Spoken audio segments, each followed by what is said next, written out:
হাসির গাছ। ফানটোপিয়া নামের জাদুকরি বনে ছিল একটি বিশেষ গাছ, যার নাম হাসির গাছ। যে কেউ এর নিচে বসত, হাসি থামানো কঠিন হয়ে যেত।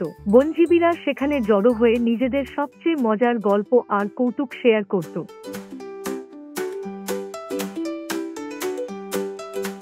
একদিন ব্রুনো নামের এক গম্ভীর ভাল্লুক ফানটোপিয়ায় এলো।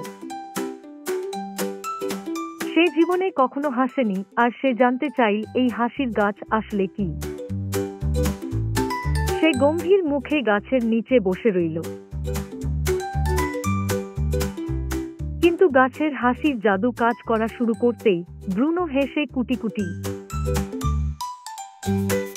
এত জোরে সে হাসল কেউ কখনো শোনেনি। তারপর থেকে ব্রুনো প্রতিদিন গাছে আসতো নতুন কৌতুক নিয়ে। সবাই তাকে খুব ভালোবাসত, আর ব্রুনো বুঝতে পারল হাসি হলো বন্ধুত্বের সেরা সেতু। নৈতিক শিক্ষা: হাসি হলো দুই বন্ধুর মাঝে সবচেয়ে ছোট দূরত্ব।